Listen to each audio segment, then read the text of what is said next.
I have learned so much growing up, and now I can use the opportunities I have to impact young children's lives forever and bring inspiration, education, and empowerment to individuals on the autism spectrum and to bring hope to the parents. I want to change the world and make it a better place so that others will not have to go through the same things I did. I want to spread not just awareness, but also love and acceptance to the autism community. My name is Sunny Donnellan, and I'm proud to be autistic, for we are more than ordinary. Now then, let's all reach that incredible point together, one step at a time. Thank you, everyone.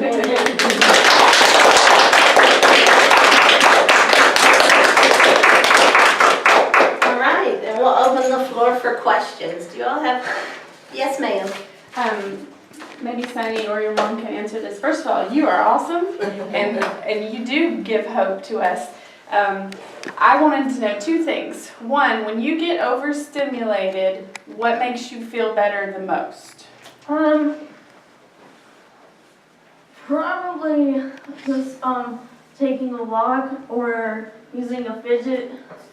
Sometimes all I have is my lanyard. And that's a great question, by the way. Other than that, I would just have to remember to take a deep breath and remember that that nobody is doing it to me. It's just kind of complicated, and I have to handle it. And was there a big jump in her progress, Mom?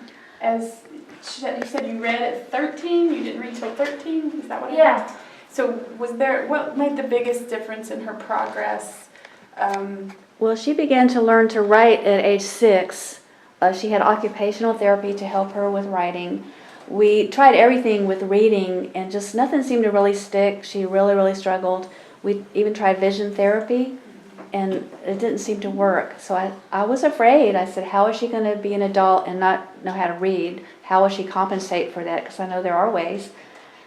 Then, to my surprise, she was taking some supplemental classes through one of the homeschooling communities, and she had to read the Odyssey. That year, something happened, maybe the interest of the book, I don't know. Her brain was ready. At age 13, it turned on, and all of a sudden, she could read. The next year, she said she read Les Miserables and really enjoyed it, understood it, and hasn't had any problems with reading since then. So I think the key was just to keep the pressure off, keep working, but keep the pressure off, or undue pressure, and wait till she was ready. And then when she was ready, the supports were in place. So sometimes it can be very frightening when they're young and they're not meeting their milestones. And it's hard to trust yourself as a parent, because I thought, oh, I must be doing something wrong. She's not reading. But my gut instinct said, just stay the course. She's not ready yet. So what else was there? Reading, writing, math. I think everyone struggles with that. Yeah. Except for a few weirdos. Like my boyfriend and my father. So when she was in high school, we had done what's kind of called unschooling or loose, homeschooling all through the years. And then she was plunged into high school curriculum. It was sink or swim. And she was like, and she did. She didn't drown. She had some tutoring from her dad.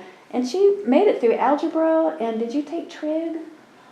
Physics? Actually, I passed physics, but sadly I was failing trig and pre-calc. So they pulled me from that class and put me into data, probability, and statistics.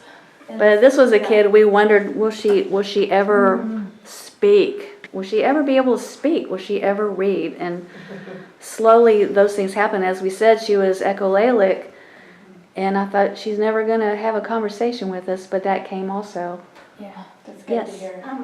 When you say she couldn't read since she was, you mean she couldn't read for comprehension, or she actually couldn't read the words?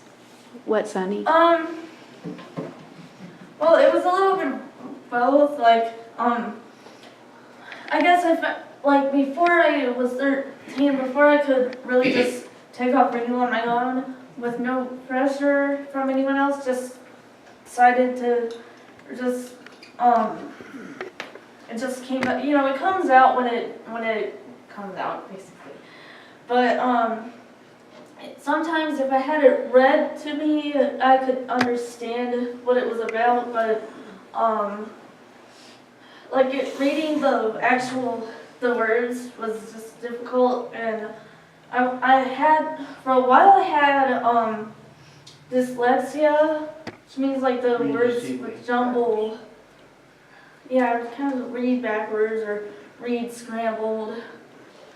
Yeah, and I also had difficulty when, in a regular public school or private school, when the teacher's writing on the board, I could not really copy it on the paper. Basically, like the board was vertical and the paper was horizontal, and I couldn't get the idea with my eyes or my hands, but I can do that now.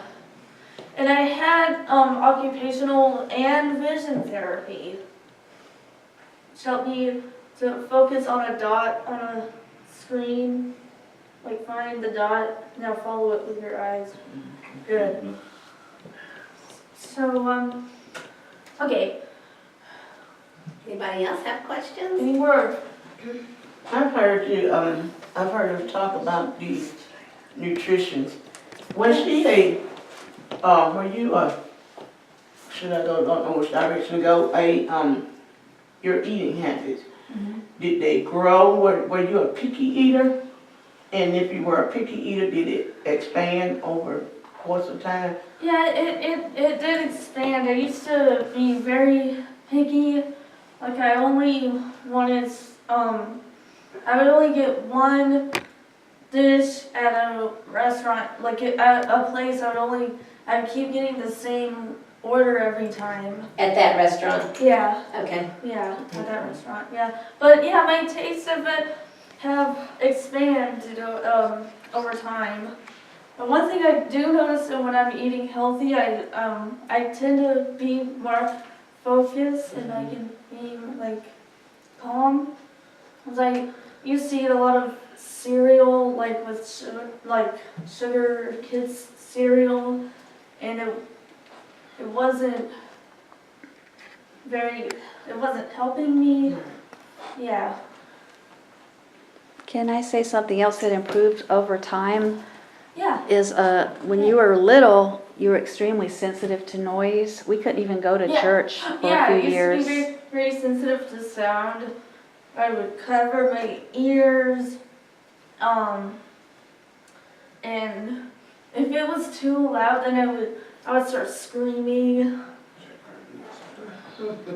So anyone else? Yes? You have a great vocabulary, and I'm just curious, you answer questions using great vocabulary. Did you learn that, like, as in sentences, or did you learn it as individual words that you're thinking about and saying them? I learned a few vocabulary words on flashcards, but it was mostly, my parents would use vocabulary in their awesome vocabulary. My dad has incredible vocabulary, so I'd ask him what he would use a word in a sentence. I was like, hey, what does that mean? Sonny, you're still good at doing that. When Sonny hears things that other people say that are unfamiliar to her, Yeah. she's not afraid to ask what that means or what do you mean by that? Yes. I enjoy being around you. The first day when you talk for we talked for what, 45 minutes? Mm-hmm. We talk, and every day I come in, you always talk, everybody, and I learn a lot from him. Cause my little boy, now he is talking. Yeah, I know, like, Woody has done awesome. Oh, It's been, like, I saw him at the bridge school, and then I saw him in June and July. Man, he's come a long way. At first, like, for example, Ulity was nonverbal, and now he can say hi, he can say the teacher's name. Mhm. He's come, man. But I really enjoy talking with you, you know. I have Yes. another question. Mhm. I noticed that you said, I think your first words were at a TV, TV setting. You know, would you say, because I know a lot of TV is not as good, but for some odd reason, I can't keep him away from television. And he, lately, I know that the school has a lot have had a lot of play in his growth. But I also noticed that his journey began in front of the television as well. Do you think, for you, what was it at the time? Was it the television or the schooling at the beginning? In the beginning, it was actually the television. Right. That says something. Yeah. So my daughter Hannah, she doesn't watch television at all. She doesn't like television. But she does like movies. And she wants to watch them over and over again. And I used to say, is this just repetitive? And she says, no, Mom, I have to see it multiple times so I understand every single thing that's happening. Is that true? I'm thinking that she takes all the sentences and everything and she doesn't understand it. So like Inside Out came out